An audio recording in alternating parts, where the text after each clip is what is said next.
I'm Caleb Pettit, and I'm doing examples of pathos. I'm Haley Nielsen. I'm Jacqueline Huff. And we're doing examples of ethos. I'm Claire Reed, and I'm going to be doing examples of schemes. I'm Megan Carter, and I'm doing trope. And I'm Logan, I'm doing logos.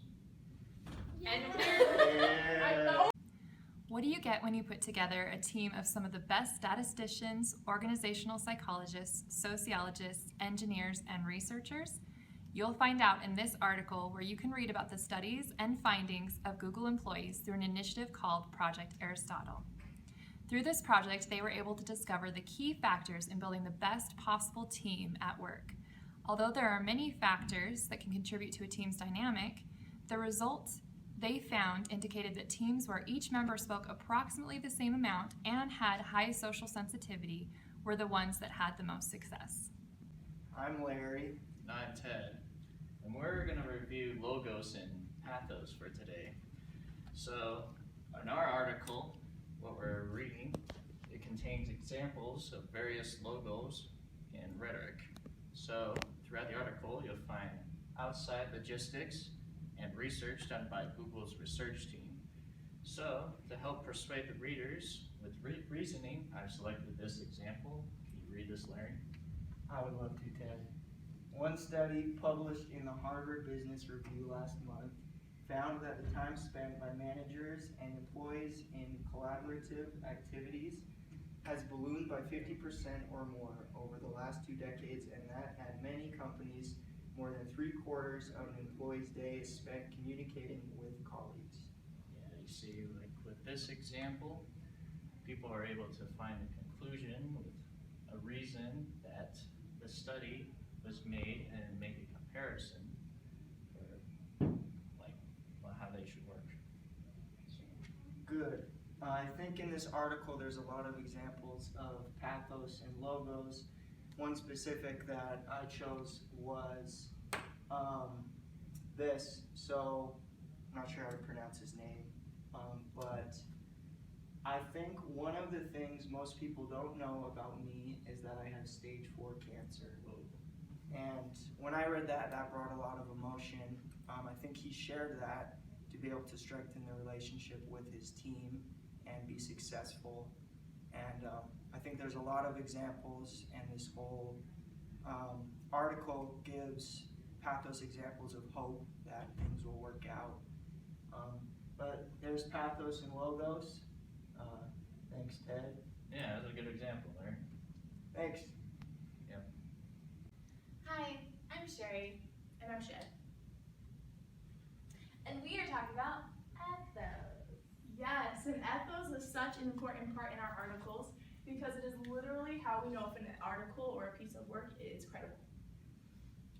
Oh, yes, okay. And we are going to be talking about one of these sentences that we found in our article. So it says, she applied to business schools and was accepted by the Yale School of Management.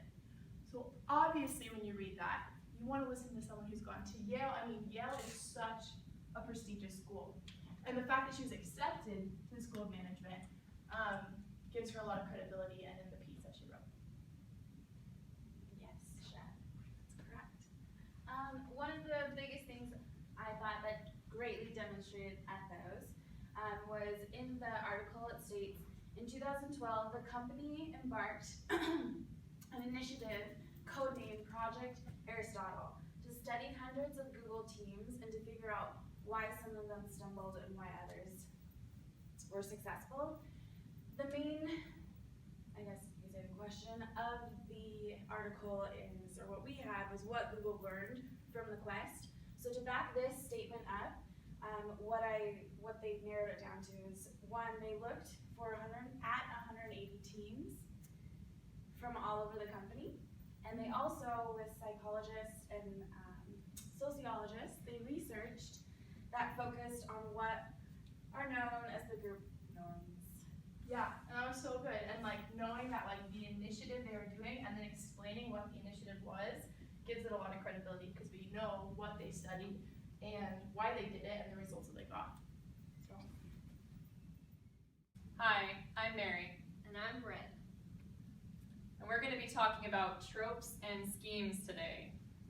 So for trope, a trope is a rhetorical tactic that changes or turns the meaning of words. And I found 3 examples of trope in this article. The first one says the team's dynamics put her on edge. So the phrase put her on edge is a trope because it's a metaphor. And then the second one, the tech giant has spent untold millions of dollars.